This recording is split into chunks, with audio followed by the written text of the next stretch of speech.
right. Well, welcome to CS Office Hours. And I'm excited. This is we're kicking off change management for the month of June. And let me just go ahead and share the slide real quick so you can see it is officially change management. Basically for change management, I wasn't sure what to call this session, because it's change management is this behemoth topic, which is why we're taking a month for it, and still it's not every topic you can do about change management. And so I added to get started because you can't ever say it's like everything you need to know, but this is change management. So, and Ashna Patel, say hello, Ashna. Hello. She's going to help me out this week, but we also have some other folks who are going to be helping out along the way. I saw Devin. Devin, do you want to come and say hi real quick? Devin is later on this month. Hello, everyone. Yay. Hi, Devin. Great to be here with you all. And once we get finished up with change management per se, we're talking about sort of storytelling and how you communicate change management. Kyle's going to help me with that. Kyle Yantis, do you want to say hello real quick? Say hi. Hey, everybody. Yay. Is there anybody else who's co-leading on change management that I can't see because we're over to more than one page and I can't see everybody? But if you are, then say hello. Hey, Jan, Keishla's here. I'm here for the top half. Awesome. Hey, Keishla. So Keishla is going to be with us next week. Awesome. Thanks. Yeah. Okay. So let's go ahead and dig in. And actually, what I'm going to have you do as we dig in is first over in the chat.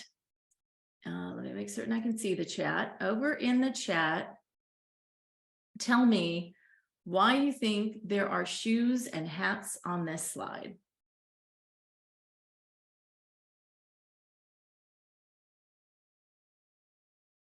Accessories. This is what I breed every day.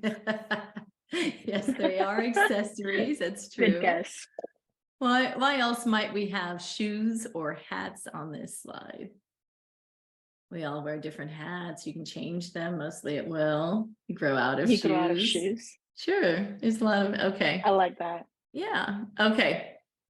So I'm going to do a little exercise with these shoes and hats. I want you to close your eyes. All right. And I can see you. So close your eyes. I mean it. I want you to close your eyes. And I want you to think about those shoes. Now, what type of shoes do your customers wear? What sort of shoes do you think they would wear?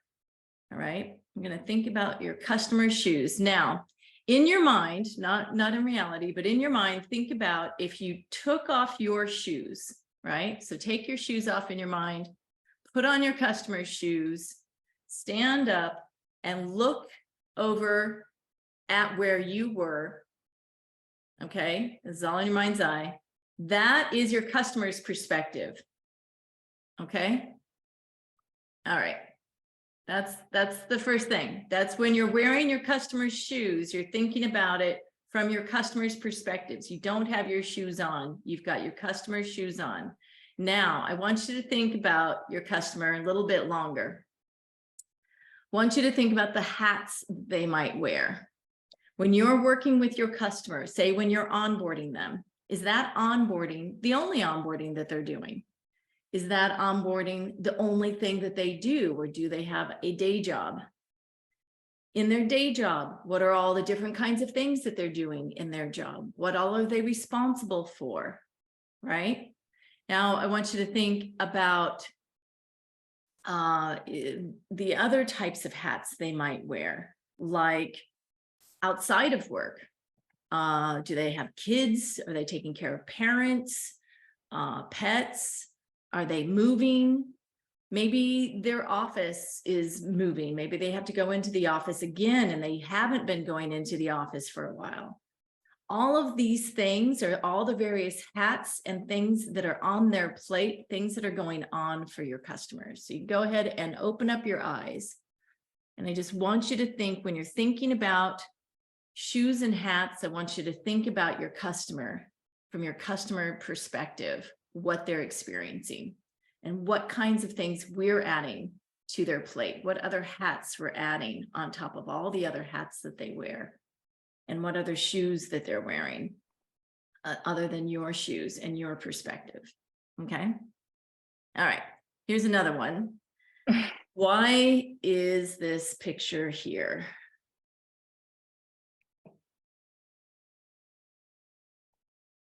You can put down your answer in the chat. Yep. Yeah. Who moved my cheese? Thank you. Exactly that. I wanted to get like that picture of like that, you know, classic The picture. cheese. Yeah, but Yeah. this is what I was able to find for free on the internet, which is a nice looking, you know, picture for. It did the trick. But anyway, so yeah, and also because it looks delicious. It's almost dinner time here. So when you think about it, change is disruptive. That even if there's just cheese that, somebody moved to a different position, right? They sort of like, who moved it? It's a big deal, right? And that's because,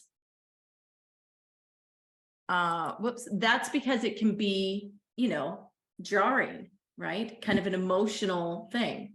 So, all right, now one more thing I want you to do in the chat.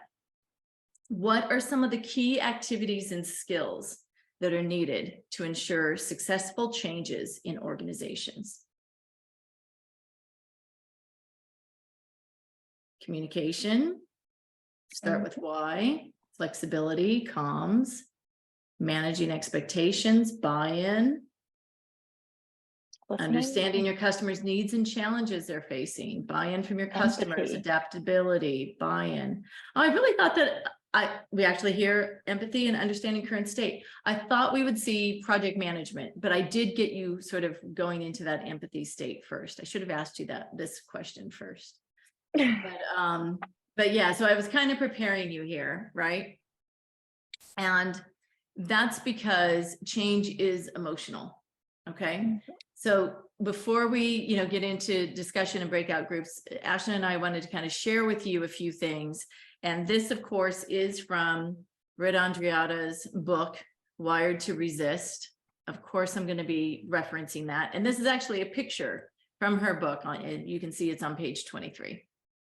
And so this is like the change curve, right? And so when you're looking at that, and if you want, you can just look at the slides, but what you see here, maybe I can zoom in on this. Whoops. Let me see. Can I make this bigger? Oh, this is slideshow. Anyway, I don't know if I can make it bigger, but if you look at it, so it starts off with shock and denial. So the first thing, when you announce the change, it's disruptive. It changes the status quo. And then the first reaction you're going to get really is like fear, anxiety, anger, frustration, stress, confusion, right? All of these things that people are, reacting to change in this way, right? At the very bottom of this curve is resignation, even like depression comes in, right? Mm-hmm. And then you've got resignation. Now, the thing is it looks like, yes, it's uphill, and so it's going to get better, but you can't always assume that, yes, it's going to get better. There's actually 3 ways that things can go when you're at the bottom of this curve. You can have where, like, if you think about change at work, people can resign, they can leave. And if you think about that in your experience, you probably have seen that when there's major changes going on, people are like, I'm not on board with this, and they leave, right? Then you can see that change can be abandoned. And if you've ever tried to implement some sort of change, oftentimes as a consultant, you try to do that, right? And so when you do that, sometimes what will happen is they will abandon the change, right? And they're just like, this is too much, it's overwhelming. And they say, put the brakes on it. We're not going to do this change.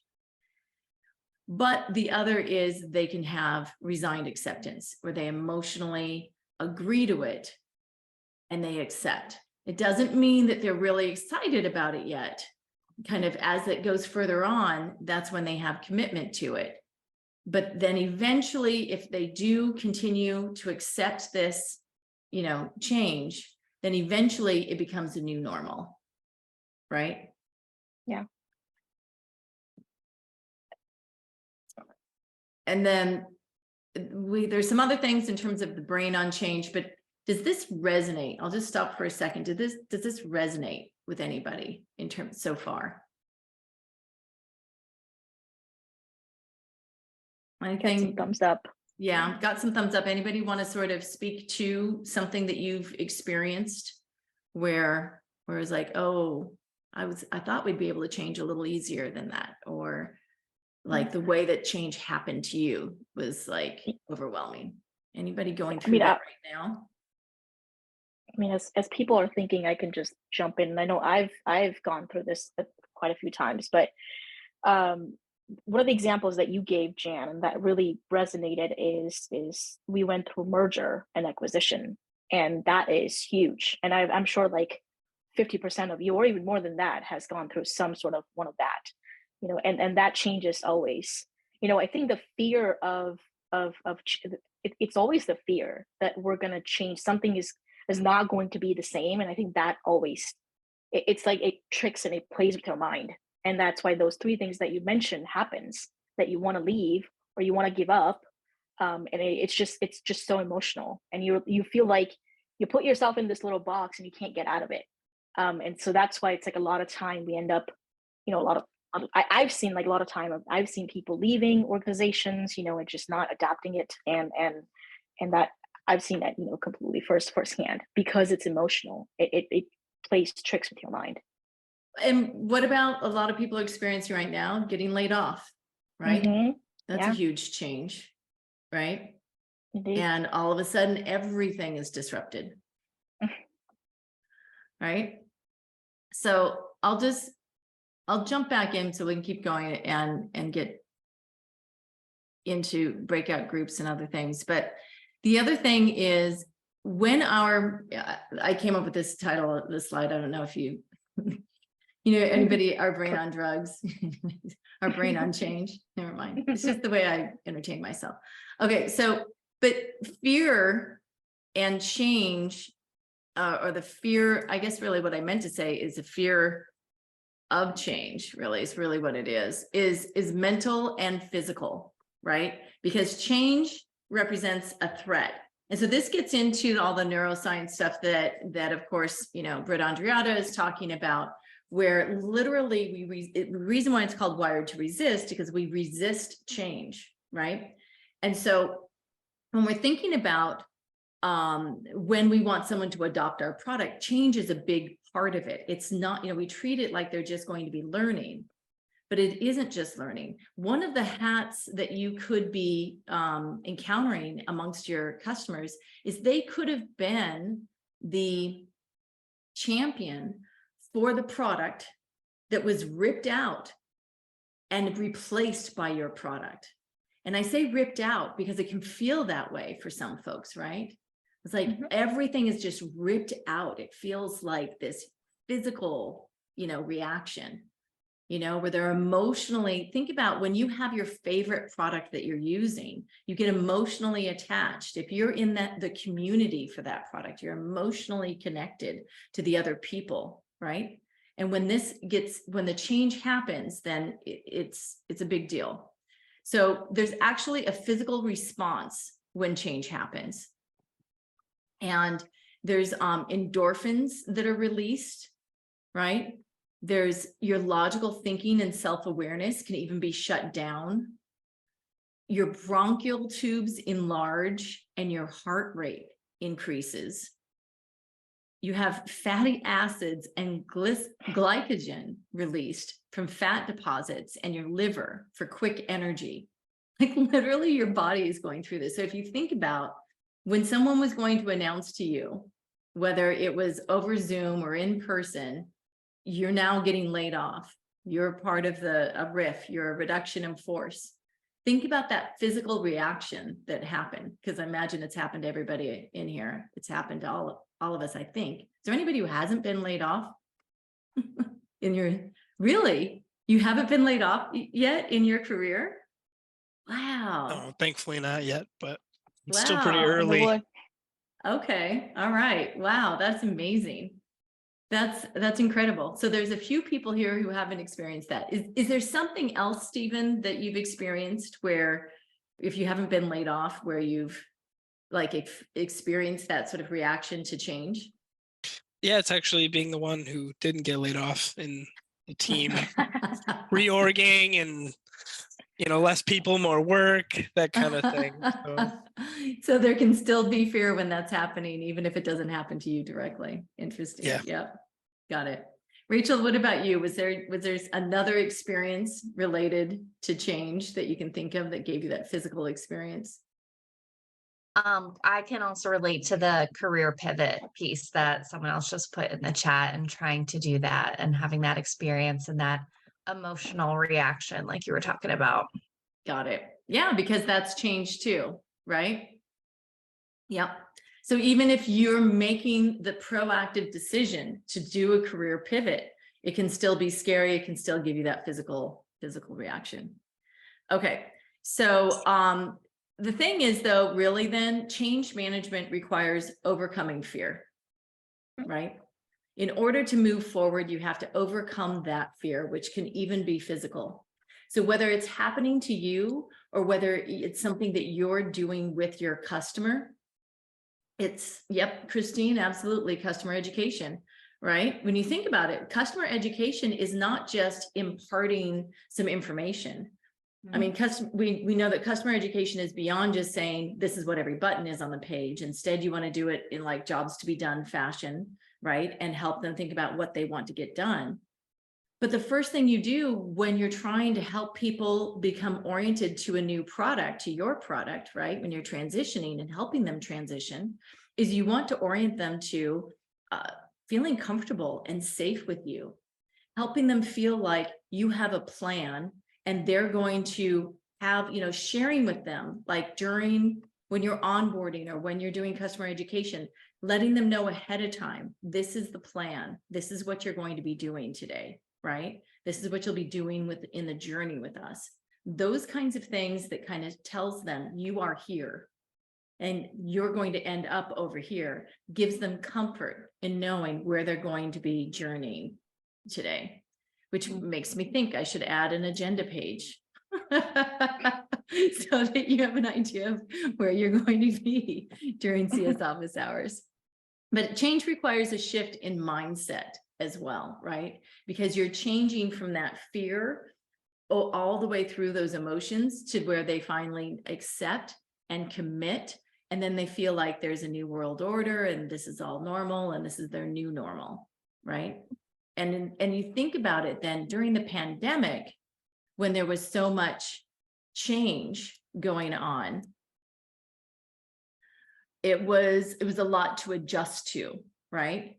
And we're still sort of waiting for that new normal or something. Or maybe we do have a new normal. Maybe they asked us to go back to work and we said, nope, the new normal is I'm at home, right? That sort of thing.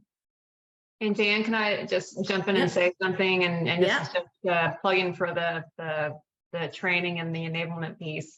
It's not just about learning the tool. A lot of times, depending on the tool that they purchased, if they're going to adopt best practices to get the biggest ROI out of that tool, it changes the business processes that they're accustomed to working with and how they do their work.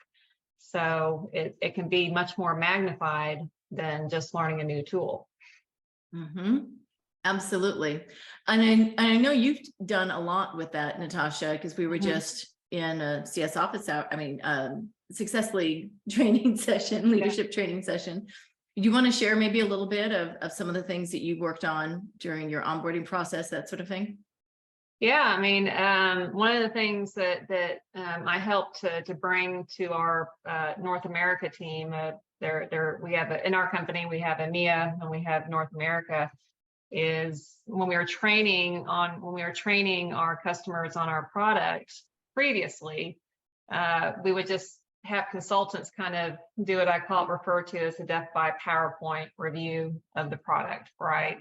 And it just went right over our customers' heads. And what I learned is our EMEA team had their enablement and training team had did a lot of work based on pedagogical logical science on putting together a curriculum and a series of standard training offerings, one of which, the very first training offering, was geared towards changing the mindset of the user, right? Meaning, okay, this is our tool, but these are the foundational elements you need to be aware of, and this is gonna, these are the reasons why it's gonna change the way you work. And just in summary, we had a document management platform that was based on metadata driven. So essentially took our customers from working with documents in their traditional network folders to working with them on a platform where you never had to print and you never had to use your hard drive and your network folders to store documents.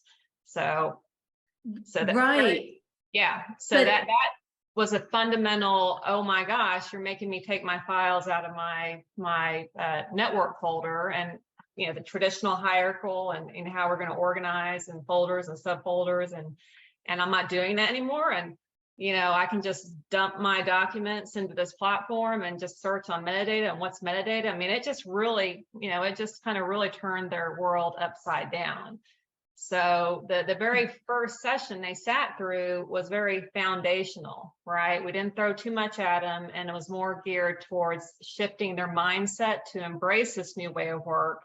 And then we had subsequent, user training further down the onboarding life cycle that was more geared towards teaching them how to work with the tool. And so, what that made me think of is think about productivity tools, right? How often do you get a productivity tool that's supposed to make it easier? You'll never have to write something down again. You'll never have to put it in a folder again. So much easier, right? Then do you actually end up using it? Do you actually get it set up, right? Because it takes a whole change. And so that also gets into the neuroscience, right? That's where you have to do something 40 or 50 times before that thread anyway, it's a neuro something. Anyway, I'll come up with it later. But anyway, so that's a word. Details. So, but anyway, so before you actually neuron, anyway, whatever, Neural pathway. Thank you. Because I said that before last week when we were talking. So the neural pathways, in order for them to get built, just the initial sort of built, it takes 40 or 50 times of hearing it and trying it and doing it. Right? That's why during commercials, they keep repeating that phone number that they want you to know, right? Like so that you kind of recall it. That's why video is incorporated more, because you have this visual, you have the sound, all these different ways in which you might help, to remember it. That's also building the neural pathway, right? So if your customer is using your product once a week, it could take them a year, right? 40 or 50 weeks before they start to feel comfortable, like they know what's in it, right? What if they only use it once a month, right? That could be 5 years before, or 4 years, but whatever. Anyway, it could be a long time before they feel comfortable. So that's another thing. When you're putting those shoes on and you're putting the hats on for your customer and thinking about it from their perspective, how often are they using your product, right? How much change does this require? Does it blow their world apart the way it did for Natasha? Even if it's a productivity tool and it's so much easier and better for them, will they actually adopt it? Will they just freak out, and will they just drop the change and say, I don't know, that's makes me nervous. No, let's stop. Let's stop that. That's scary, because it's emotional, right?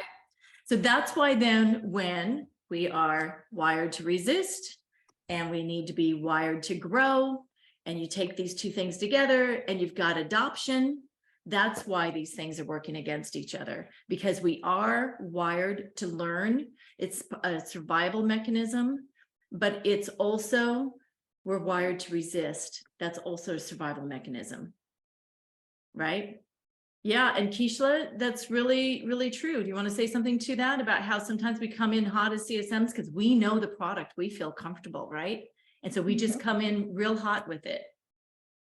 Yeah, I think what you said, if you know, it was really enlightening to me. Like, are they using it once a week? Are they using it 10 times a week? Are they, you know, and we're passionate about our thing and we want to be all fired up about it and we want them to be all fired up about it, but it has to be proportional and in perspective to what the change means to them, not to us. And so that was that aha there was really interesting there. So thanks. Awesome. Awesome. Yeah, no, that's great. Yeah. And that's the other thing too, is if you cut it, like if I came in and I was super, super excited and you're super, super fearful, that's a mismatch, right? I'm not meeting you where you're at. So if I get more and more excited to try and get you more and more excited, does it work? Or does it just feel like, stop that. That's too much, right? So when you first meet with folks, what do you want to try to do? You want to think about what makes you feel more calm and reassured, right? What makes you feel like you have faith in someone? Maybe someone who has authority, maybe someone who's just comforting, maybe someone who shows that they have a path forward for you. And someone also earlier mentioned in the chat, giving them their why. Why is this going to help you? Giving them a reason to pay attention. Okay, so one more comment from Natasha, and then we're going to head out to breakout rooms. What do you say, Natasha? Keishla said a word that really triggered me on this is the first aha, right? And one of the things that we work on in trying to define, our onboarding, the initial implementation is how quickly, it's not just time to first value, it's time to first aha, because really that's going to help get them, that's going to be the transition to help getting them excited about working with a new tool, right? So that's something that we try to actually identify and define in our actual implementation plan, is how quickly can we get them to their first aha. Right, absolutely. We made a customer cry in a good way. And we celebrated it. That's good if it's in a good way. Well, and She's and like, you're that's making my life so much easier, is what she said. So well, see, then that's evidence that you've met somebody, and identified, here's the pain point, and we're going to solve this problem for you, right? And then you've given them their why, and then they're on board and they're interested and they're going to get involved, right? And then another thing too is that's why sometimes there's in-app training, right? Or like videos and things that's short videos that people can check for and things like that, making search readily available. Anyway, so I'll set you up here. So thinking again then to shoes and hats and who the change is for. So this is going to be your breakout session. This is going to be your breakout notes. Don't forget to add your notes in. And is everybody ready to go to a breakout session? Excited to talk about this? How many folks we got here? I'm going to do 8 rooms maybe. And we'll come back in about 20 minutes. Okay. How'd that go? Pistachio ice cream wins.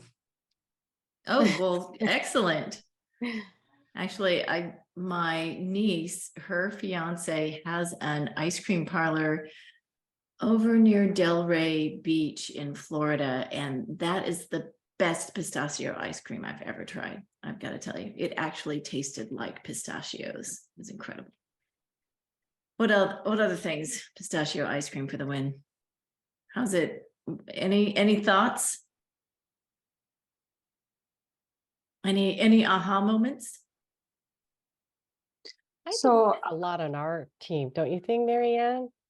On our group with Drew and Felicia and Christine, I think, Christine, do you want to talk about the aha you had when you started Oh, thinking about this?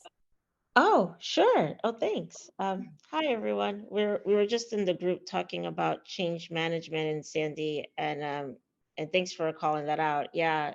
So like I work with so Delos, we're a prop tech company, so we have building certifications and we have crosswalks with Well. Well is we're the creators of Well. We have Lead and Gresby and Reset, but I work with facilities, HR, and workplace wellness.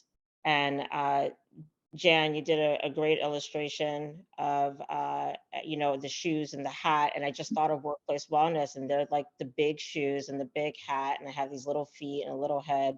And they have a very different language than HR. And I have been spending a lot of time grouping them in my conversations together. And they have different they have different agendas, they have different goals that they need to meet, but I just always thought they were the same.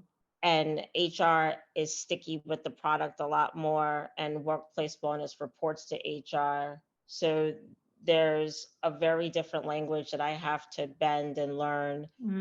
This session actually just gave me the aha, and I'm like, oh no. I was flexing, thinking that I was trying to be smart with my language and my, finesse. And and now I'm looking at them like, oh man, they're the hat. And they're looking at me like, what is she talking about? So thank you, Jan, and thank you, Sandy, and thank you, group. I'm going to definitely shift the narrative on that one. Thank you. Nice. That's really interesting, right? It's funny. I was sitting in on a webinar that Britt Andriata did today, and what the aha that I had was, instead of kind of creating a safe space for failure is also important when you're trying to help people, whether it's onboard or adopt or adjust to change.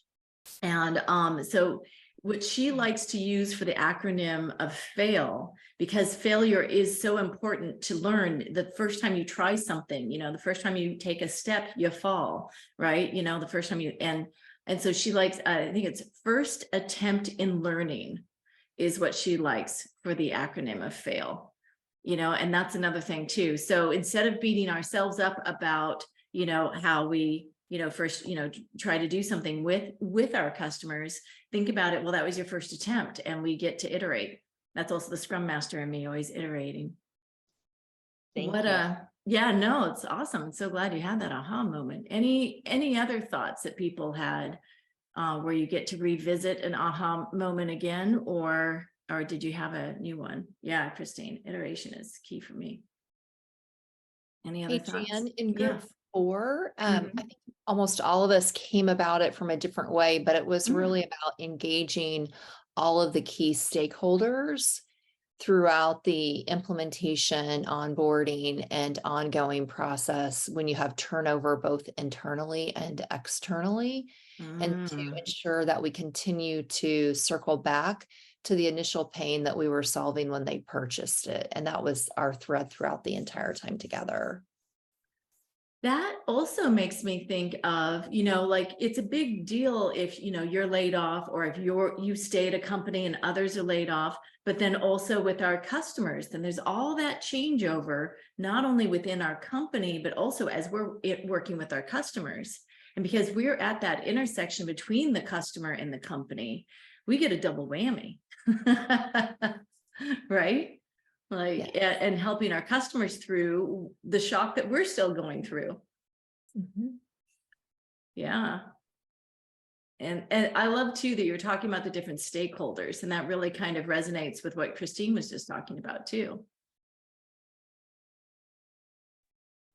What about another group? I'm seeing that there's a lot of great notes in here. Well, I know, Jan, in our Yeah. group, Eric had a really good point about the stage of the company too, the size and the stage. Eric, are you still on? You had it, you put it so succinctly. Is he still with us, or did he go?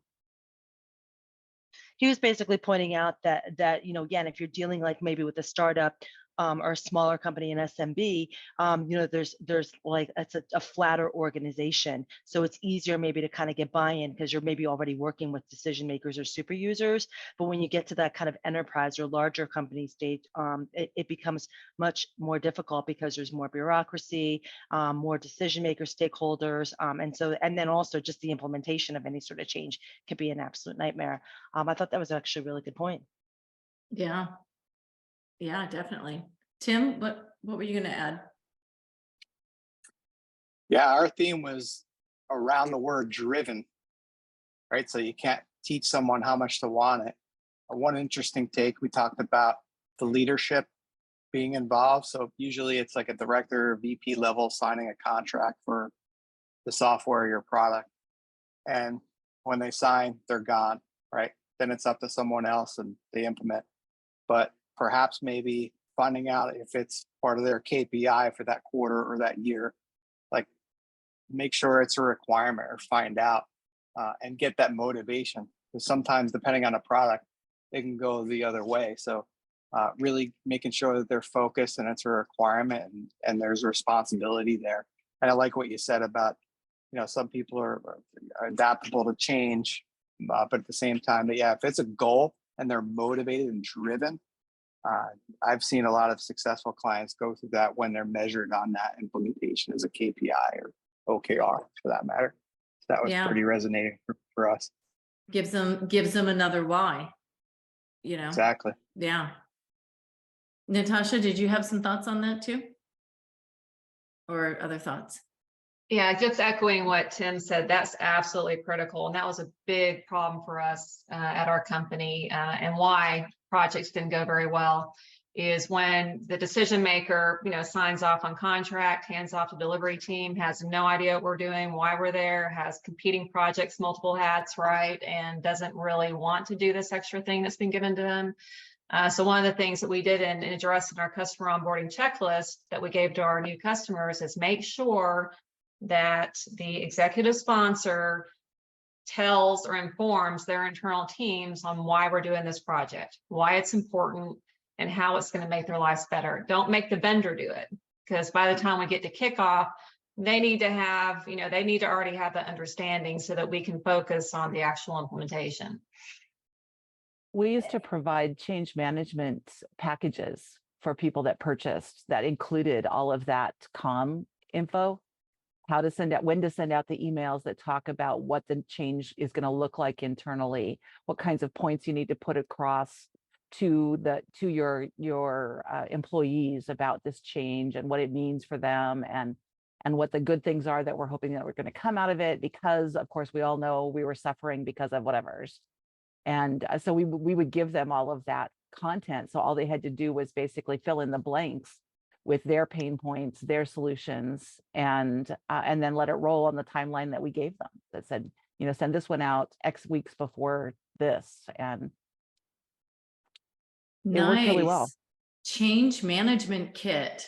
Who wants to steal that idea? I love it. Yeah. I love it. Even with the comms, have them fill in, Draft emails, draft PowerPoint presentations for the roadshow that they have to do internally to sell it to the rest of their leadership, the rest of the mid-level leadership. Yeah. I really love it. I love it. Kyle, what Make it did you easy think for about? them. Yeah. Agreed. Yeah. What we do, rather than handing somebody a change management kit, we actually just hand them all of the PowerPoints that the rest of our customers use to onboard their own teams. So don't even take my word for it. Here's a bunch of successful customers that onboarded their teams. And so you get a plethora of, maybe everybody starts with the same ingredients, but they're going to come out with different dishes at the end of the day.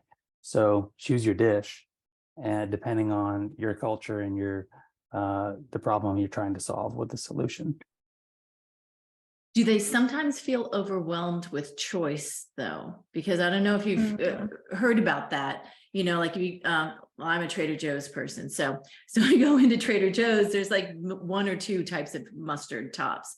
And when I'd all of a sudden gone to this other grocery store, there was like a half aisle of mustard. I was there for at least a half hour. Like I didn't, I'm like, oh my God, what should I do? And I was, finally my husband, Mark, he was like, are you coming? Like, how long does it take to get mustard? I'm like, look, and he's like, oh, Yeah.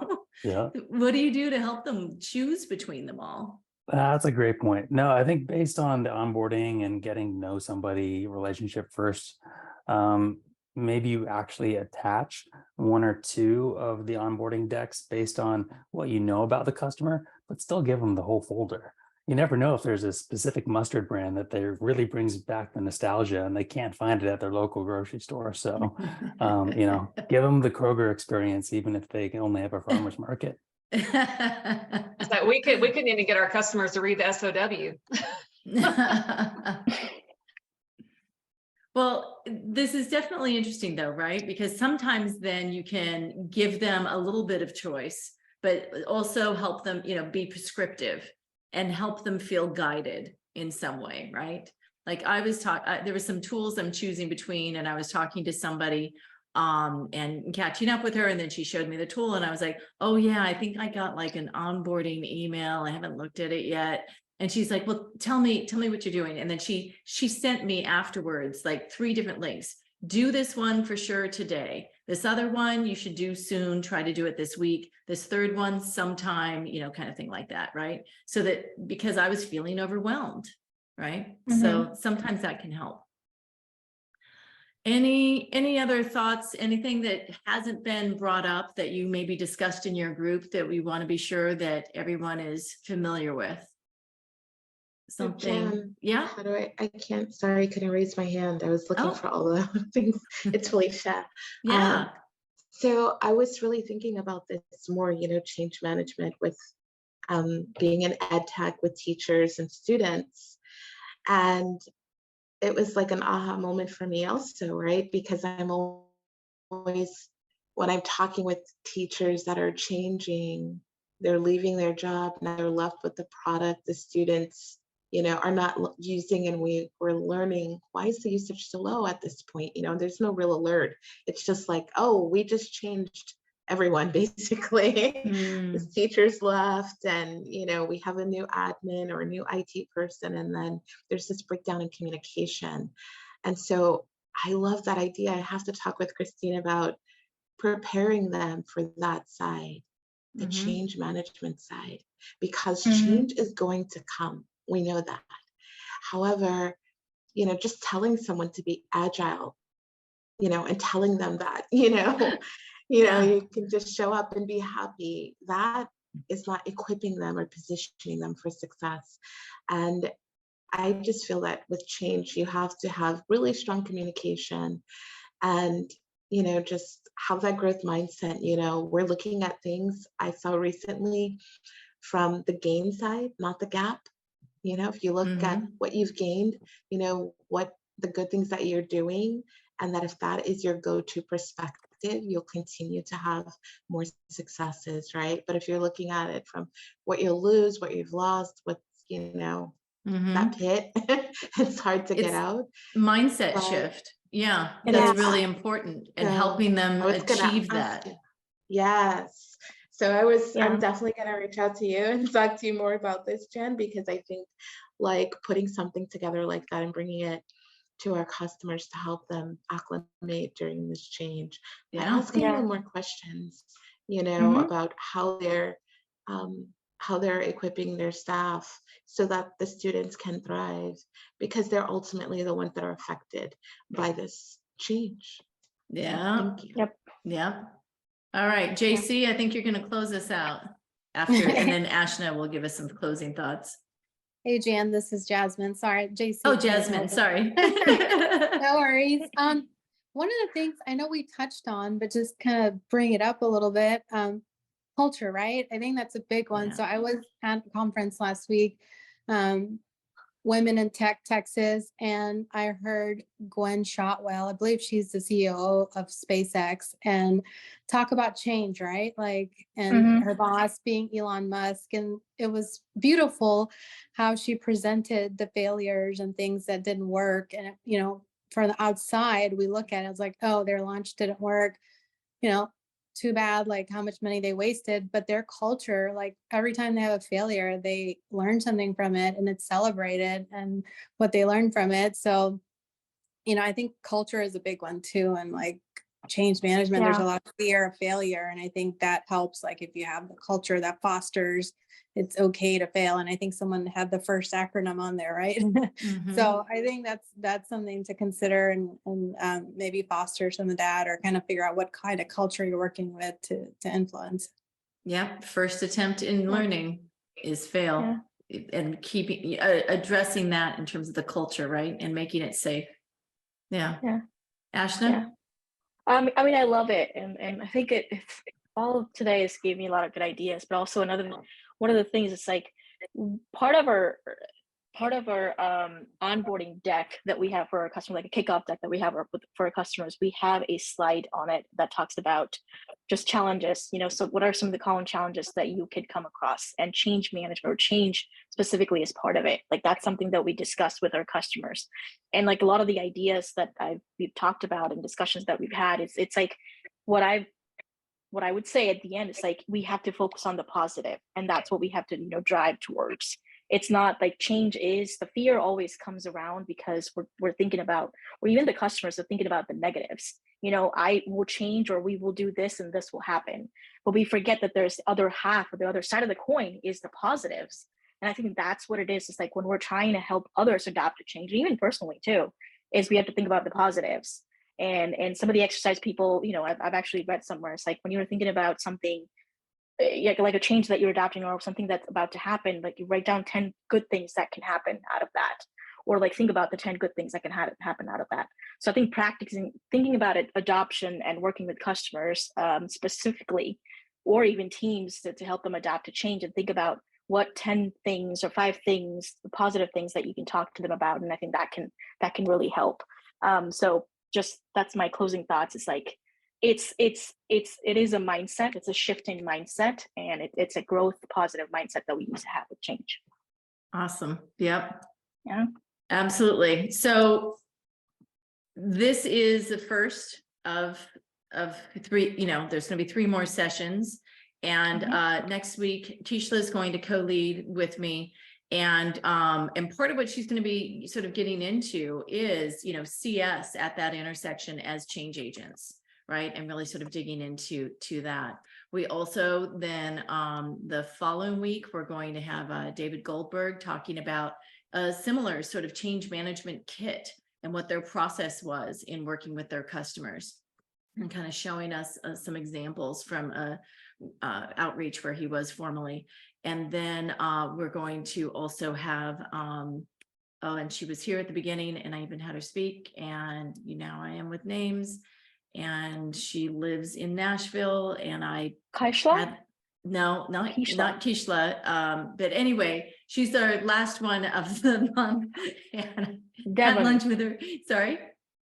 Devin Lee. Devin, thank you. Yeah. Sorry, this is how it is with me. So never take offense if I forget your name. But Devin, so she's also then going to talk about when you have a change at the, like when there's a merger, or like when there's a change at the company from the top, and all of the change that happens kind of going down, right? And so like there's a lot with that. And then from that, then we'll sort of put it all together and talk about sort of storytelling and communications and that sort of thing. And that will be with Kyle. So we've got a great little journey walking through all of this in the next few weeks, and I'm looking forward to seeing you again.